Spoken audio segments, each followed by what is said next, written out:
Ang pinag-uusapan namin, grabe ang korupsyon noong ako ay nasa engineering service. By the way, in fairness dito sa administration ha, itong latest ha, hindi na kasing corrupt dati noon. Dati corrupt talaga. Ang ginawa kasi, partner, kinat yung video.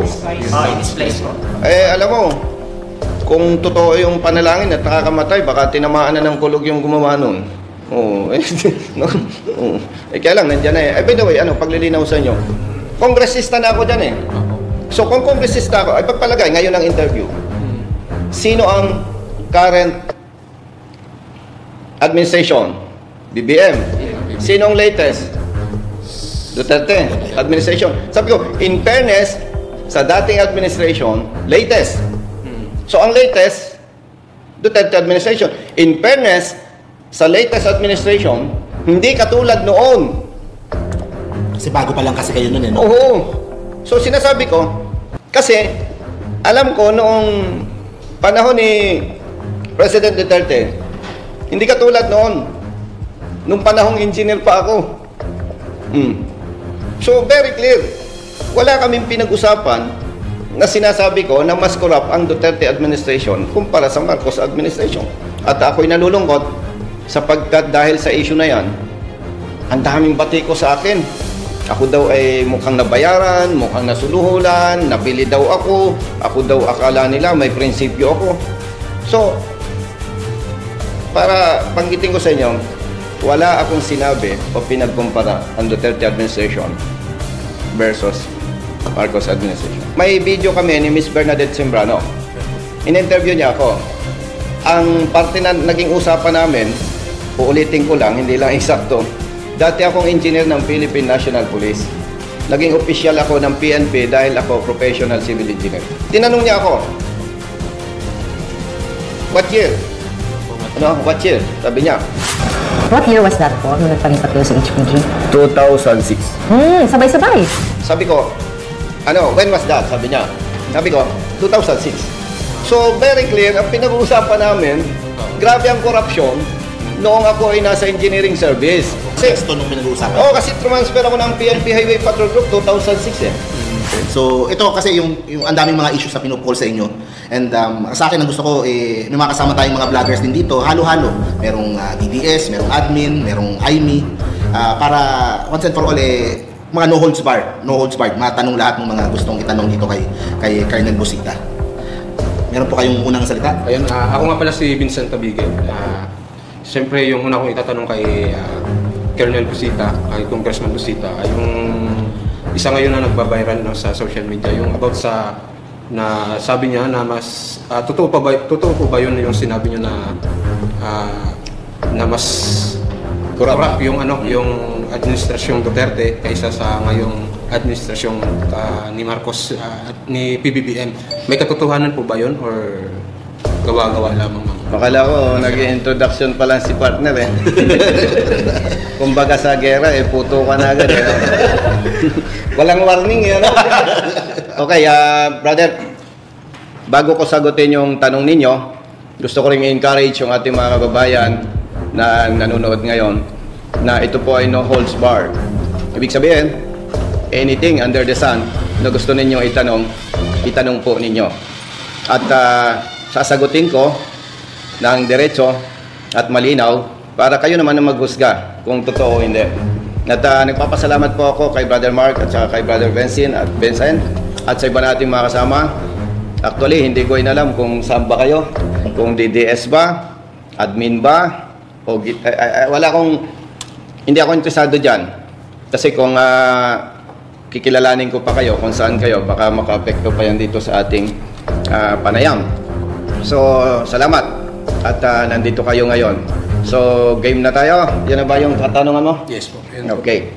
Brother Vincent, nung lumabas yung issue na yan, ako, ang kapamilya ko, mga kaibigan ko, mga kasama sa RSAP at iba pa, ay masyadong naalarma.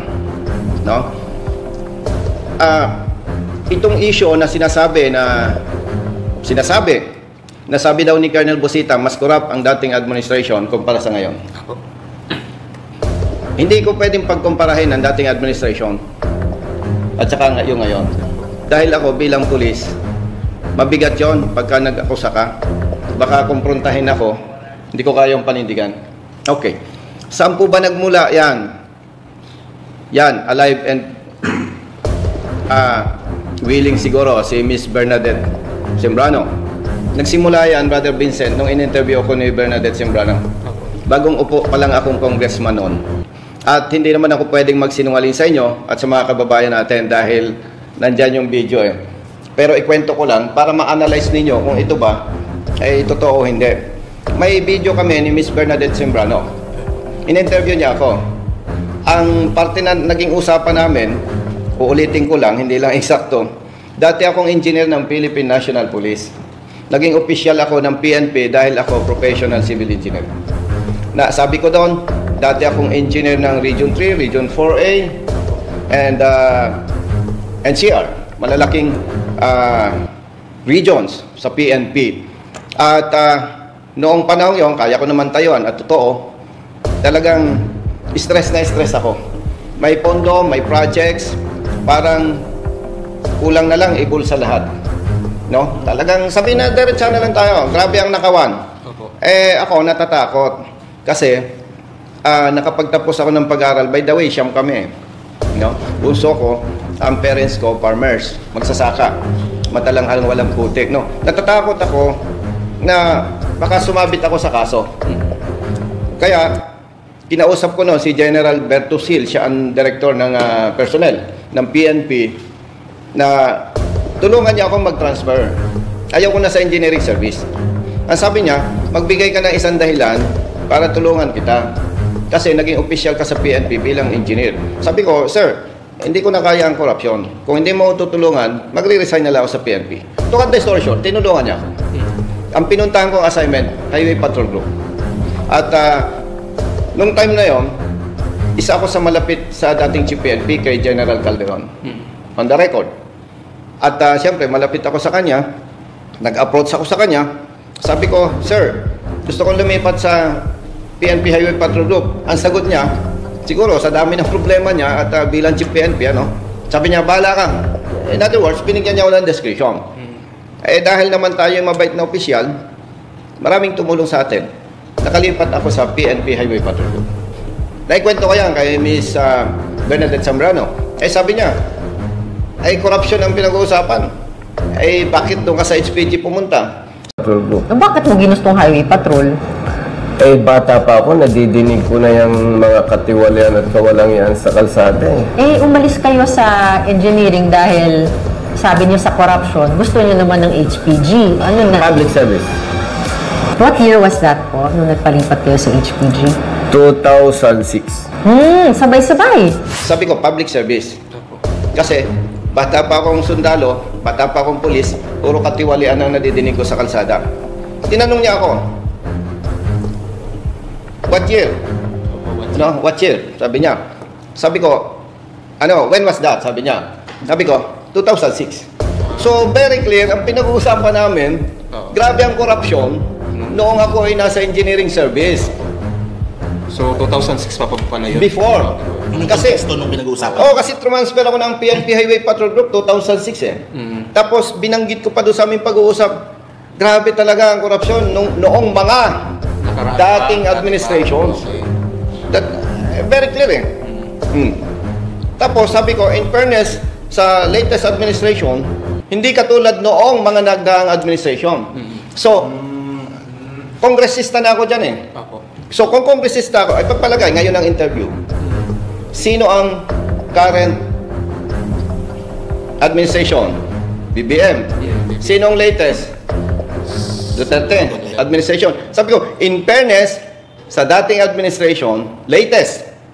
So, ang latest, Duterte administration. In fairness, sa latest administration, hindi katulad noon. Kasi bago pa lang kasi kayo nun Oo. So, sinasabi ko, kasi, alam ko noong panahon ni President Duterte, hindi katulad noon, nung panahong engineer pa ako. So, very clear. Wala kaming pinag-usapan na sinasabi ko na mas corrupt ang Duterte administration kumpara sa Marcos administration. Hindi ka pwedeng mag-akusa na hindi mo kayang panindigan. Kasi wala naman akong naging position noong Duterte administration na para sabihin ko na may problema o sabihin natin mas corrupt. Ay, take note, brother, pulis ako. Maingat ako. Hindi ako pwedeng magsalita against you or against him na pag kinumpronta ako, hindi ko kayang sagutin. So, very clear. Hindi ko pinagkumpara ang Duterte and Marcos administration. At ako'y nalulungkot sapagkat dahil sa issue na yan, ang daming bati ko sa akin. Ako daw ay mukhang nabayaran, mukhang nasuluhulan, nabili daw ako daw akala nila may prinsipyo ako. So, para panggitin ko sa inyo, wala akong sinabi o pinagkumpara ang Duterte administration versus Marcos administration. Ayun, maliwanag na. At least maliwanag na ngayon sa viewers tsaka sa mga DDS na nanonood lalo kay Congressman Busita. So, ayun po.